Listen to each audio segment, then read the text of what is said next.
session. Thank you for day 2.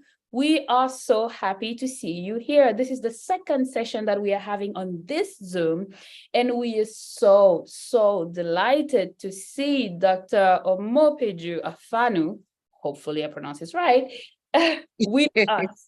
Right, it's such a grace, we are so lucky to have her today. So I will do a quick introduction and I'll be able to leave the floor to actually the people that needs to be there, not me talking all the time.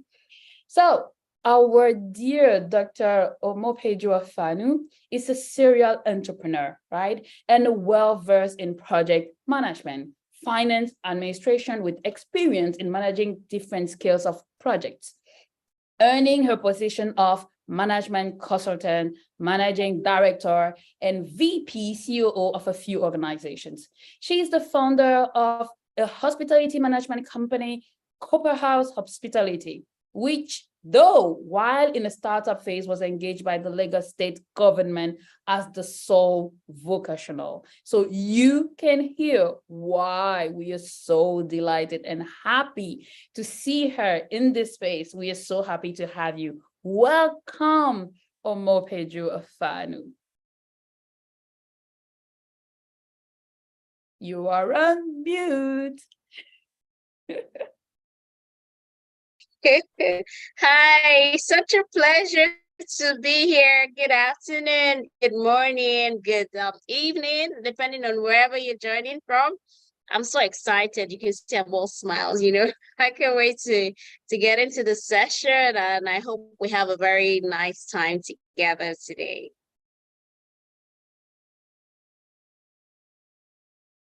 To be able to facilitate, we will leave you this floor to be able to share your slide, and we would be accountable for all the Nadia and I that I obviously didn't present. Thank you, Nadia, for being here. She's our co-partner here. We'll be there to mute whatever will be troubling you for the session. We will manage it. Please just share your knowledge with us during the session. All right, thank you. Okay. Trying to,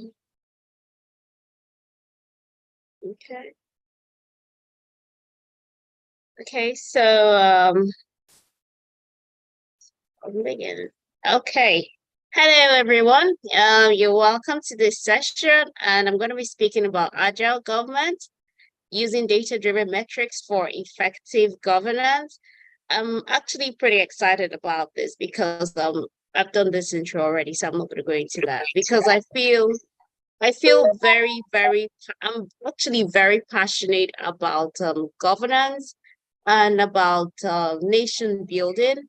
And over the years, I have been observing and looking at how best government can deliver value to citizens. I remember in 2020, I actually wrote a paper on which I published on a couple of platforms on implementation, which is the bane of African leadership. And you find out that a lot of leaders have brilliant and fantastic intentions and how they want to do so much. And then during COVID, there was so much happening in my country, and not just in my country, across other African countries. And the people didn't get the value, didn't get the impacts that the government had put out there, the palliatives that government had put out there for citizens to enjoy were kept in warehouses, and so many things happened at the time. And it was just unfortunate. And I started looking at it, and I thought of, at that time, I looked at a project management type of system because that was my area of expertise. But in the last 2 years, I got exposed to the Agile system, Agile framework, and I realized that this is the future, right? This is the way governments should operate, because if you want to deliver value quickly, if you want to deliver value to your citizens, if you have big plans, big vision for your people, the best way to realize that vision is to be agile. And I'm starting with these two phrases, and I say success of any government is measured by the level of impact they can achieve part-time.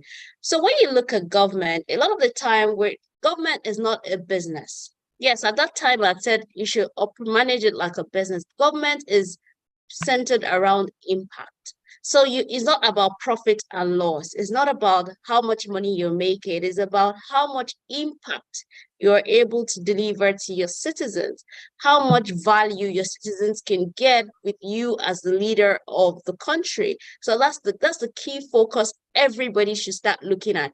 That is the key function of government, is to ensure the efficiency and effectiveness of the policies and programs they're putting out there. Because every time government come up with policies, they come up with programs, they come up with plans, they have big dreams. They have amazing dreams, but at the end of the day, you find out that 80% of these dreams or visions never get realized, or they started and you find out that it's a wasted project, or it's the impact, there's no impact, then they're not delivering the value that they promised to deliver. Like that's like 90% of the time. And that's where Agile is different, because with Agile you start to see you deliver in small bits, and then you are sure that whatever you're delivering is in alignment with what the citizens want. And then you also now have the opportunity to look at to measure, because a lot of the time you don't even do like a needs assessment. You don't even know what people want. So with Agile, you're developing programs around research. You've done all your exploration, you're sure of what you want to do, you've done all the groundwork, you're delivering in bits and pieces, and you're ensuring that as you're releasing and you're deploying these solutions, or you're deploying this value to the citizens, everybody's enjoying it, and it's exactly what they want, not what you think they want. And I think that's one of the key factors that is affecting governance, because a lot of the times the leaders feel that they know what we want. They assume that this is what people want. Meanwhile, that is not the right way to go about it. Why not use data? Why not look at how to collect information and understand what people want? Because what is needed in a particular area might be different from what is needed in the next, even within the same community. Different people, different demographics have different types of needs. So you need to understand what the needs are, and you now structure and design your program around those needs. And that's where data comes in, because with data, you can analyze it. Data doesn't lie. With data, you can measure. With data, you can say we want to impact 1,000, and you can track and measure and be sure that you are able to achieve that impact. With data, you're able to know that what these 1,000 people, what exactly do they need? And you also need to take into cognizance that people's needs would always change. And needs change almost on a daily basis. So as you're solving one problem today, another problem could come up, because now you've solved the problem. So that's no longer a problem for them. So you need to be dynamic. You need to be flexible. You need to understand what people need and what people want at every point in time as a leader. And that's why Agile is like the solution to every problem government is facing right now. So let me go to my next slide. So I created this framework and tried to break it down to the level that we can understand it. Like when you look at the presidency, you have your ministers, and then we have the civil servants. So the presidency has like a big vision. That's like the portfolio vision. And they say, this is what we want. They have like the overarching vision that we want to lift, like, let me use Nigeria as an example. We want to lift 100 million people out of poverty. That's the big vision, right? And then you now move to your ministers, who are like the product managers, and then they now you have the epics. I'm trying to use terms. I don't want to use terms that a lot of people would understand, especially those that are not agile, So you have like the big picture, which is the big vision. Those big visions are now broken down. Instead of, let me call my epics into programs, right? So this big vision is broken down into programs. So for me to lift 100 million people out of poverty, it's going to involve practically all the ministers in the federation to do this. And every ministry has a role to play. So if it's Ministry of Budget and Economic Planning, what are the key programs that you need to implement in that ministry to be able to lift these people out of poverty? If you have humanitarian affairs and poverty alleviation, you have technology, you have works. So you have all these ministries coming together and coming up with their different programs. And these are the things that we want to do. And then those programs, you now have your, we call it a release train. So each of this program, you have a train that you say, we want to release a particular value, which is, let's say, we want to set up, incubation hubs in 10 local governments. But that's that, okay, across the country. Let us start with across the country. So if you have incubation hubs across the country, you're talking about maybe over 500 of those incubation hubs. But because you know that you cannot implement all of it at the same time, at that level, as a minister, you're breaking it down to, okay, let us start with one.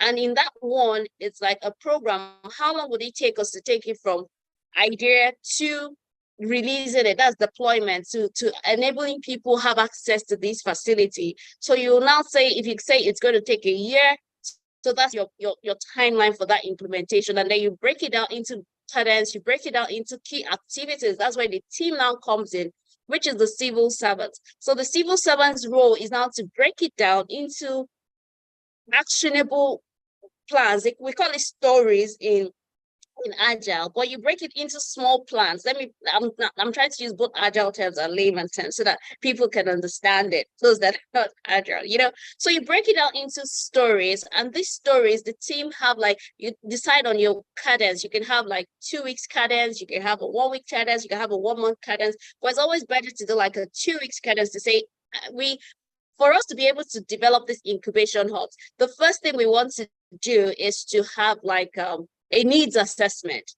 And we have that is a story. We can create that into a story and say, we want to do a needs assessment. How long would it take us to achieve this needs assessment? So that's where the team comes in, and then they go and get that information out within the 2 weeks period, which will guide you to the next phase. So if you continue like that, by the time you're finishing your by the time you start from the first month to the 12-month period that you've assigned to enable you to deliver at least 10 incubation centers, you'll be sure there'll be a lot of changes that will come along the way, because as you're doing it, you're testing, you're reviewing, the iteration keeps continuing, and then people begin to see, by the time you're deploying value that people really want, because they've been a part of the process.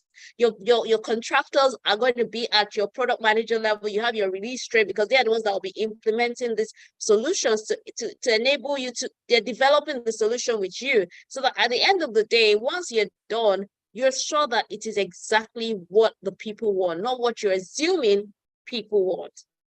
So let me move to my next. I hope I've been able to explain how to break down using the Agile framework from the presidency right down to the MDAs, that's the ministries, departments, and agencies. So let me move to the next slide. So I look at this as I call it my Agile leadership framework. And when you're Agile, you have to be flexible. Flexibility is one of the key drivers in agility, because you can't have a fixed mindset and claim that you're Agile. Even though you have a particular idea, if you have a particular idea and say, this is what we want to do, but when you start to explore, when you start in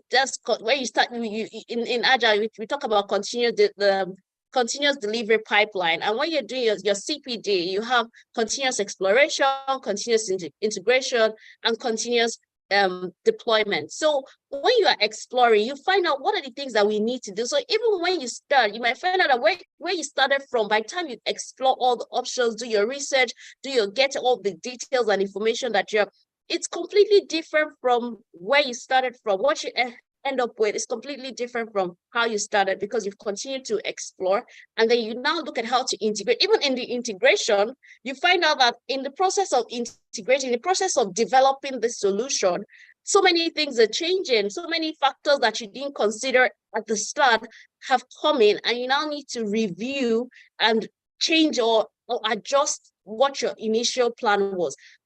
So at the end of the day, you don't have to wait until where Agile is different. You don't need to wait until, we want to build a hub. and then you build the hub finish, then you now start thinking of, oh, this is not what we should have done. We should have done it differently. That's where the flexibility comes in. You'd have already seen these changes even before you deploy, before you go live and say, we're releasing this hub for people to use. You are 101% sure that this is exactly what people want. There's no ambiguity to it. It's straight to the point. It is clear and it is direct. And Agile looks at teamwork, where you can't be Agile and not explore teamwork, because you need your team, and everybody within the team needs to bring in their strengths. You need to leverage on the strengths, and you also need to know where your team is lacking and look at how to integrate this, how to improve on them, have CPD sessions, continuous improvement, continuous professional development sessions, where you can learn something new, acquire a new skill to enable you to deliver better value to the internal or external customers, to enable you be a better person, to enable you be a better professional or whatever it is that you're doing. So teamwork is important, because in Agile, at the team level, everybody brings in we leverage on each individual strength, because you need to know the capacity of everybody. And then you don't assign tasks to people that you know they will not be able to deliver on that task. That's what is beautiful about Agile. You know that this person can deliver a particular task in 1 hour. You don't now tell the person to go and do a task that will take them, assign a task that will take them, that is supposed to be, say, go and work on it for 5 hours, where you know that person could have delivered 5 tasks of the same task in that 5 hours. So you need to know, okay, what can you deliver? Or you don't assign a task to somebody that will take him 5 hours and you tell the person to deliver it in 1 hour. Meanwhile, there's somebody else on the team that can handle that same task in 1 hour. So why not assign it to the person that will deliver it in 1 hour, as against assigning that task to somebody that will deliver it in 5 hours? And then it's also slowing down the pace of your work, and the people are not going to be happy. They're going to be disgruntled. So it's important that we understand agility. It's important that we understand the importance of teamwork and understanding your team's capacity part-time to enable you deliver value to your stakeholders. And the stakeholders are both internal and external, which are the citizens of the country. And you monitor, you can't just start something and not monitor it. You keep monitoring. With Agile, you're monitoring to ensure that what you're doing, you're on course, you're integrating, you're checking, you're getting feedback on whatever it is you're doing demos. And that's why I fell in love with agility when I heard about it, because you just check everything. It just makes life so seamless. You have a self-organizing team that knows exactly what to do. You don't have to be a helicopter leader anymore. You're more focused, and then you find out that you're more at you can think better. You can come up with bigger ideas, bigger vision, because you know that you have a team at the back that can deliver on these visions, these big, crazy visions that you have. So it's important. And once you keep monitoring, once you're on top of your game, you now review. Once you monitor and you see that there's something that is going wrong, or there's something that is going right, how do you expand on that thing that is going right? Or if something is not going right, when you review it, what are the things that you now need to do? How do you correct it? How do you make things change the whole dynamics to ensure that at the end of the day, the one thing that you're able to do. So all these are keys that would unlock the one thing, which is the value, because you're in business or you're in government to deliver value. And once you're able to deliver that value, then every other thing will fall into place. So this is my last slide. So I call it my performance improvement process. And it just talks about everything. It's just like a summary of everything about agility. And it talks about collaboration. Agile is very collaborative. And you need to be able to communicate with your team. You need to be able to pass across the right message to your team, because if you don't communicate effectively to your team, you find out that you will struggle a lot. So effective communication is very, very critical. And there's something about Agile that they call daily stand-ups. When you have your daily stand-up is just like a 10, 15 minutes meeting that you have with your team every day, where you review what you had done in the past, in the last day, and then what are you going to do today, and what were the mistakes that you made yesterday, or what were you not able to achieve yesterday, and how do you improve upon it today? So with those short feedback loops, it makes it easy to continue to improve on a daily basis. It makes your team feel very integrated. And with Agile, you can have one minister can have like 1,000 teams, because each department can have like 100 teams working under them, and they come up with a result. So Agile can be broken down from ministry level to departmental level to agency level. Each agency can have like 5 Agile teams that are working together, and it makes you become more collaborative, because now I'm not overstressed. And that's why Agile enhances teamwork, because once you know what your capacity is, you don't feel like, oh, this person is dropping the ball, and then they're not doing as much. I'm doing all the work. I'm not even getting enough credit for it. But when you're Agile, everybody has a role to play, and everybody works according to their capacity. So it's not like you have an 8-hour work day. So everybody in that 8 hours, everybody's productive. Unlike what we have in this country, where you have an 8-hour work day, maybe out of 1,000 people that are working, maybe just 10% of them actually working for 8 hours. The rest are working for probably 3 hours, 5 hours in the whole day. That's how you get to save a lot of money, because you find out that you don't even need as many people, because if people were actually working according to the number of hours that they're expected to work, you might not need as many people as you currently have, because they're not doing anything. They're only working for 3 hours. So if you combine 3 hours times 3 people, that's already 9 hours. So you already eliminated about 2 people. So everybody within the team would trust each other, because they know that we all have a role to play. Agile helps you build trust within your team, because if you don't trust each other, you can't even work together. And everybody knows that nobody is here. Everybody has a critical role to play in the delivery of whatever task they have to deliver on. Everybody knows their capacity, and you have to be very honest with yourselves. So you're not holding anything back at all. You know that if I can't deliver on something, I have my team is there to cover my back. So Agile builds that trust within your team, because there's a lot of transparency in what everybody can do. There's a lot of honesty, there's a lot of integrity within the team members. So nobody's underperforming.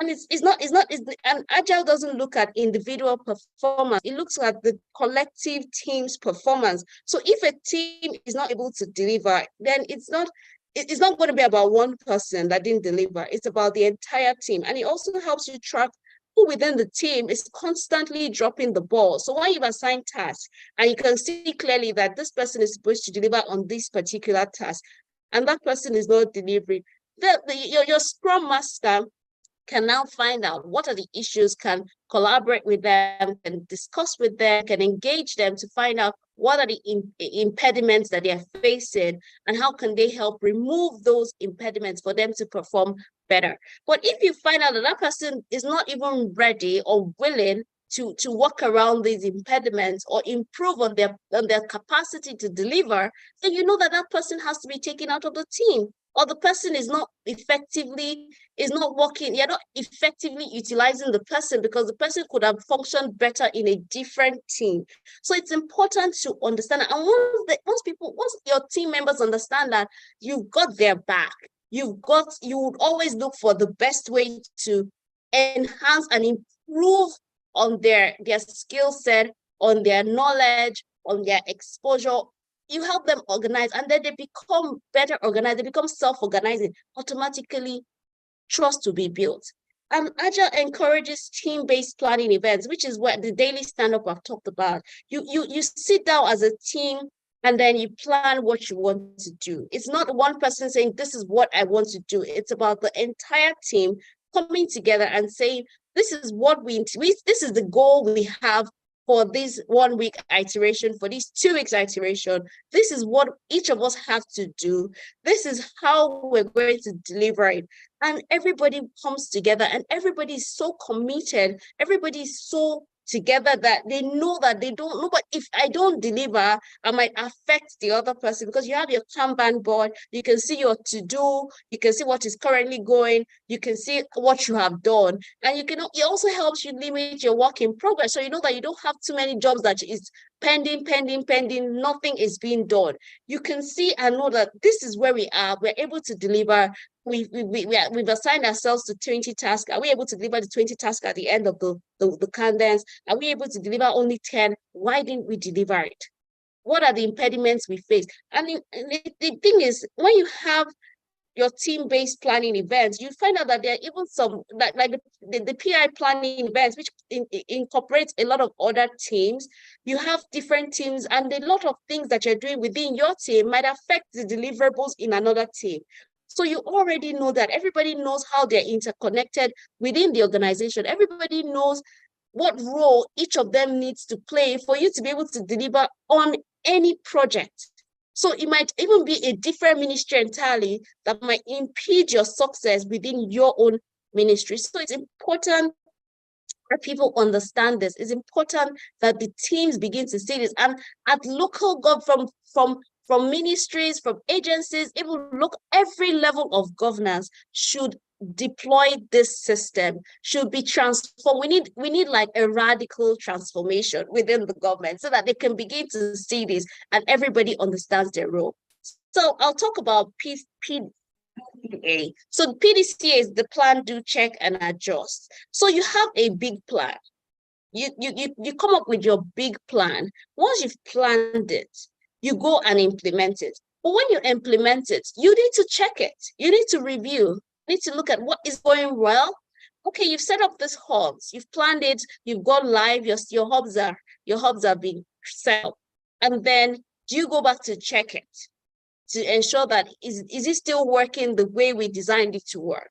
Are there things that we need to change in the whole process? Are there things that we need to bring into the system that we didn't even consider at the time? Because it is now it is now deployed, what are the things we need to adjust? So it's, even if you've gone through the whole process and you're sure that you delivered the value, but you also need to keep checking it. You need to go back and review it. You need to be sure that that value that you're delivering is still delivering the value you want it to deliver. And if it is not, you now go back and check it and adjust it. What are the things that you need to adjust? What are the things you need to change? What are you need to improve on? What are the things you need to take out of the system because it's causing impediments? It's affecting the delivery of the value that you hope this will deliver. Sorry. So once you've done that, you're able to assess the value that you're delivering. You're very certain of what you are doing as a leader, as a team, as a president, as a minister, as the head of a small department that seems irrelevant in the whole system of things, but because everybody now knows their role. Everybody realizes that even this department that we thought was unimportant plays a critical role in the delivery of the value we have. It could just be simple thing as writing the right letters or making the right publications or passing out the right information. So everybody has a critical role towards the success of any project. And in agility, you look at lean portfolio management.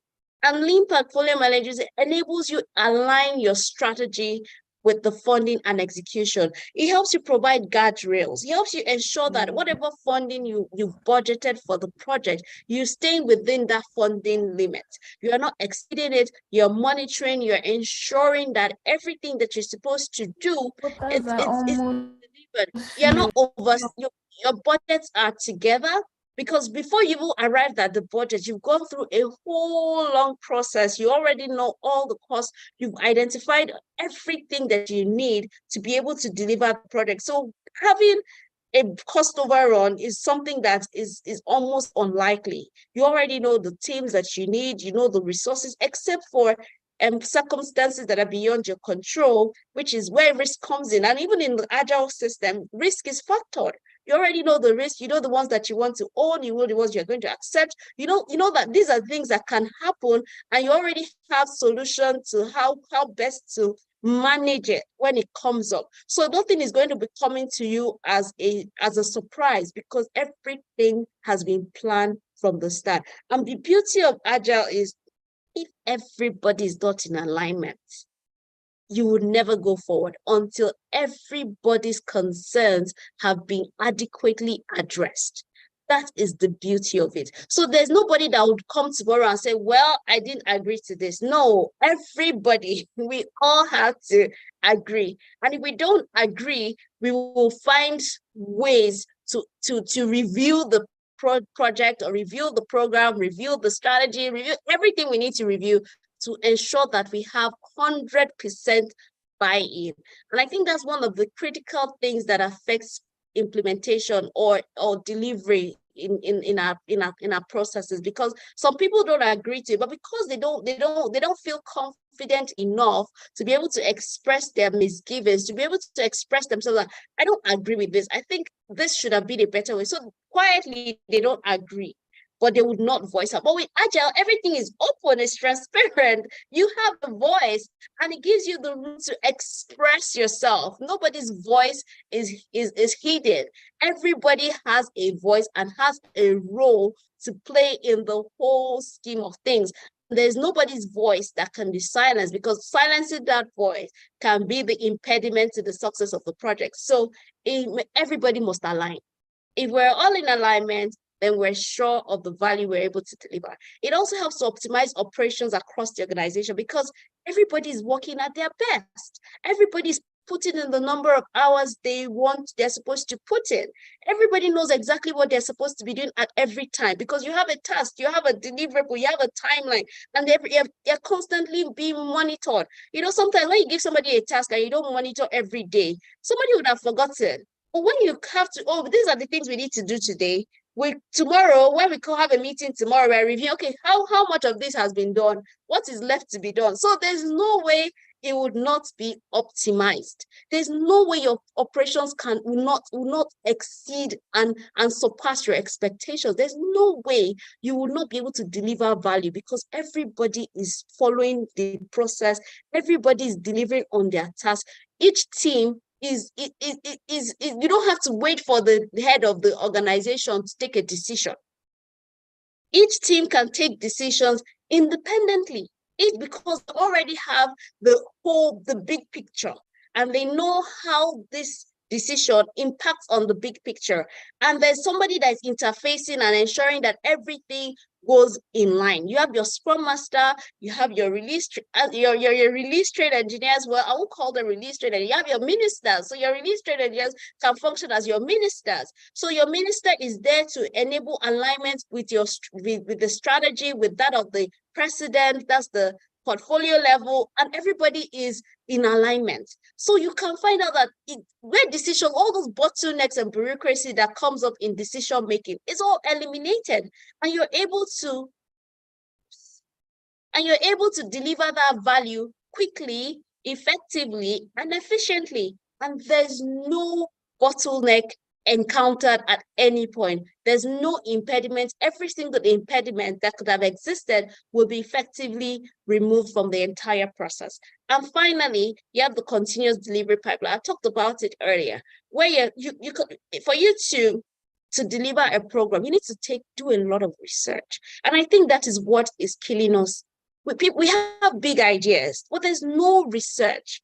And that's not saying that you should do research and don't even go to the market. No, you use a design thinking framework to enable you come up with the right solution that you need to deliver on. And then you now start to integrate, you start to deliver, you bring everybody together and look at how to deliver on that solution.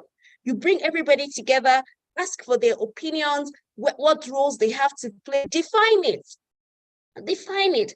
and let everybody know what their work schedules are, what their responsibilities are, what role they have to play in the whole scheme of things, and all the interdependencies that they would experience. If there's anything that they feel this is not going to be done, this is not going to happen properly, this we need to review something, you review it, and you keep integrating all these recommendations, all these reviews, all these results, even positive results. It's going to be integrated into it, because you know that if you've done something and it's working well, you do it, you keep doing it, you improve on it. But if something is not working well, you need to know that this is not working well. How do we as a team, because in Agile, there's no I in Agile. Agile is a we spirit. That's team spirit. It's not about one person. It's about everybody.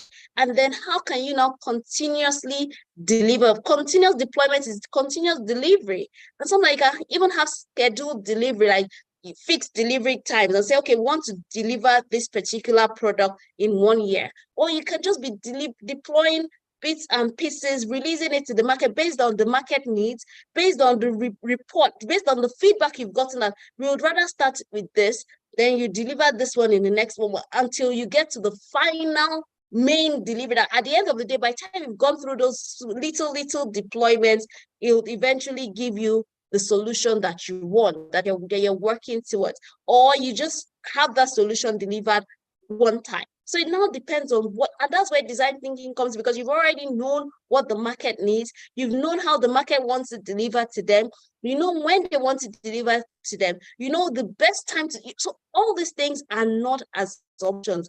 And if our leaders sit down and say, we want to transition, we want to transform the way we do government, we want to transform the way we deliver value. Government can, the only way you can assess, you can verify the value that the government is delivering is based on the impact. And how many people are you as a government able to impact? How do you get this data? How do you analyze this data? How do you now confirm and verify? Because you need verification and validation to confirm that this is what we wanted to achieve, and this is what we have achieved. We've not at any point shortchanged anybody, even if we've not achieved it 100%, but you can see that we're in the process. We can see the timelines. You can see how it's going to be implemented. It builds confidence. Even the people become more confident in the government because they know that within XYZ period, they will deliver. They've already started seeing it. You said you will deliver something in 1 month. In that 1 month, they've seen that this has been delivered. You said something will be delivered in 2 months. It is delivered. In 6 months, it is delivered. And it is delivered, and it is giving them the exact impact and the exact value that they were hoping to get from that solution. So once they see that, if you tell them that's going to take a 10-year period, they would be confident because they know that from your antecedents, from the track records of the solutions and the value that you have been delivering to them, they don't have anything to worry about. And that is why I feel, and I'm so passionate about government going agile. And I believe we'll continue to speak about it. We'll continue to advocate for it.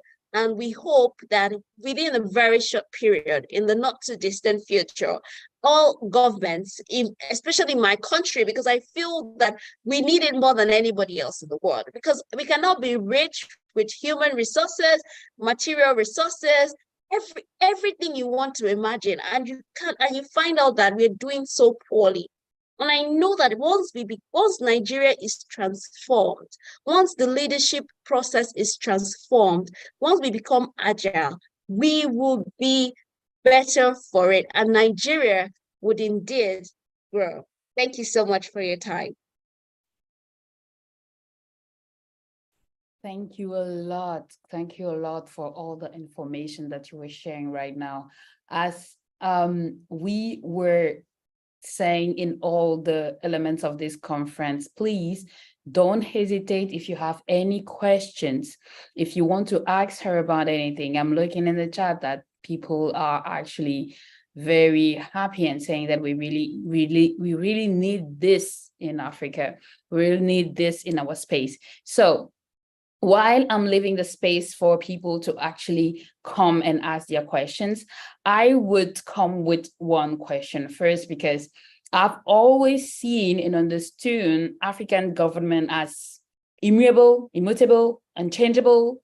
And we are talking about Agile in government space. So I wanted to ask you first, I have two questions actually, and I will start with the first one will be, what were the biggest challenges that you face or you believe we would face in bringing agility into the government space? And the other things would be, what would you recommend as skills for the people to go into that space? Because you shared a lot about agility, what it should be, what it brings. And now for the people listening here, how does it impact them having more knowledge about what challenges they might face if they want to bring agility into that phase, and maybe the skills they need to grow. So yes, please. Okay, so I would say some of the key things that the key challenges we're going to face is getting the people to understand agility. That's getting, because they don't even understand. They're used to doing things in a particular way, which is giving room to a lot of graft, which is giving room to a lot of it allows a lot of things that should not be to happen. I don't want to put the right word. I don't want to say corruption in the actual sense of it, but that is going to, when you become agile, it's going to streamline a lot of things, and a lot of gray areas will become clearer. And the beauty of that is that now the resources that is being siphoned, that is being mismanaged, will be better managed. And that's why it's essential, because now you cannot, we have to transition, because you cannot tell me you want to spend 100 billion on something that will yield zero results or that would give zero impact. If we are going to be agile, we need to say we are going to invest 100 million. And that 100 million is going to deliver XYZ impact. And you will be able to deliver that impact. It's important that we have that in place. It's going to be difficult because some jobs might be lost. Some people will definitely lose their jobs because they're not ready. They will not be ready to adapt. They're already used to business. I said, when I did my video, I said, it is about business unusual. It cannot be business as usual. No, we cannot continue to do things in the wrong way. We can't be doing things in a particular way and expect to have a different result. You have to do a total overhaul, a total shift. If we don't do that, there will be a lot of resistance. The resistance will be intense. And that's why there's need for interaction, there's need for demonstration of how it's effective. There's need for them to start to see the value. So you need to get their buy-in. It's going to be a tedious and a long process, but it's going to be a gradual process that at the end of the day, that value will still be realized. That value will still be delivered, because when they see the impact of that value, they would also, if you tell me that at the end of the day, if we're able to do this right, you'll spend less money on hospital bills. Tell me, would they not? You need to let them see the outcome. You know that this output, by delivering on these outputs, these are the type of outcomes you want to, you're going to be expecting. Tell me that dollar, I'm sure if you tell people now that if we're able to transition, dollar is going to move from 1,000 naira to 300 naira. I'm sure that is going to be one of the greatest buy-in for people, because everybody's complaining. We're all in this together, and we all have a role to play. So it's letting them understand the role they have to play and how important their role is in the whole scheme of things. I think with that, people will start to accept it more and they'll be more willing to transfer. And by the time they start seeing the value as well, they'll be pretty happy. I am looking at the chat, and I think that we have even another question from Chinwendu. Yes. Please, how will this apply in the school sector? So I definitely believe that there is this question about we are going to, like, the school sector is a little bit different or not from government, and they want to know a little bit about how that could be applied. So any few tips and tricks for her? Yes, so for everything sorry, can we mute this mic? Yes, done. Okay. So everything in life, there's nothing, even if you want to do it. Someone said how he used agility to plan his wedding. It's the same way in the school system. You just need to know what are the values you want to deliver in your school.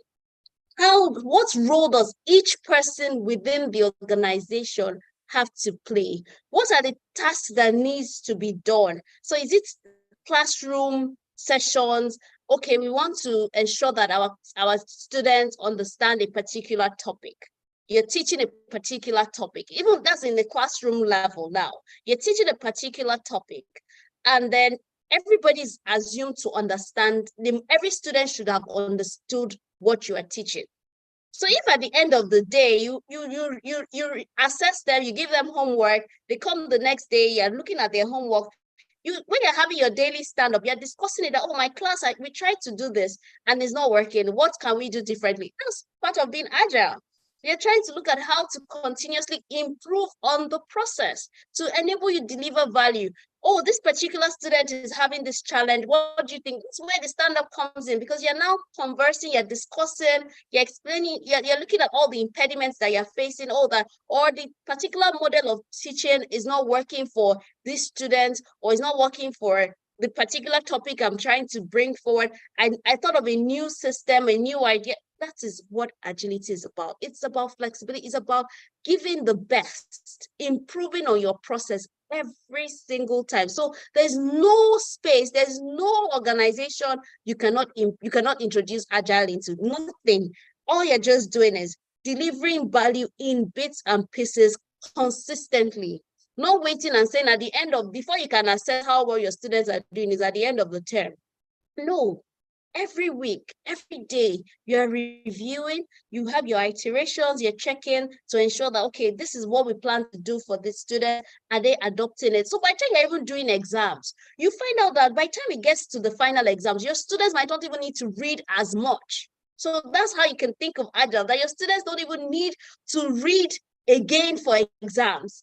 If you set an exam at any time, if you give them an emergency exam, you are confident as a teacher that your students would get nothing less than 80% performance. That is agility. That is knowing that you are every day, you are delivering value to your students. They understand everything you have taught every single day. You review it with them, ask them questions, they understand. Okay, what don't they understand? How can you improve on their ability to assimilate and understand what you're teaching them? So when you want to deliver exams to them, no matter which exam they are going to face, they would excel as long as it is in line with every single thing you have taught them. They would excel. So that is agility. You might want to bring in maybe tools. You might want to bring in certain skill sets. You might want to bring in maybe like the STEAM educational methodology. You might want to introduce that into your teaching so that when you're telling them something, you're using that to demonstrate. You're doing demonstrations so that they can understand what you're saying. So there's nothing you cannot do with Agile, my sister or my brother. Just understand what agility is, understand how you can integrate it, and you would never regret it. I want to build a little bit on Omopejo's answer, who is very complete on the topic. I would say that people who wants to start Agile actually believe that it's too complex, but it starts with simple thing. What are you trying to achieve? If that question you're not able to answer, nothing's gonna work, Agile or anything else. What are you trying to achieve? What are you trying to improve? So you come with this idea, then you think about the second thing. Who are your stakeholders in the school, the students, the parents, other teachers, other universities or schools you're working with? Who are your stakeholders and what is their need? What are they satisfied or are they not satisfied? So, and then secondly, don't be afraid of data. Track everything.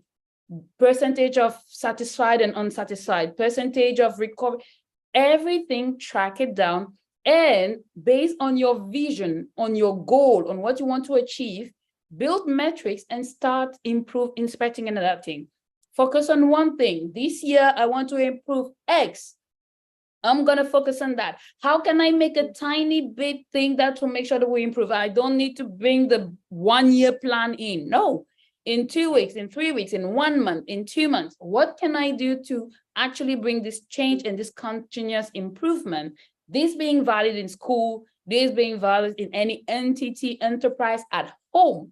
Same. I usually joke that I do retrospective with my husband, and he found it very, very funny because we actually into the state where we are thinking about continuous improvement.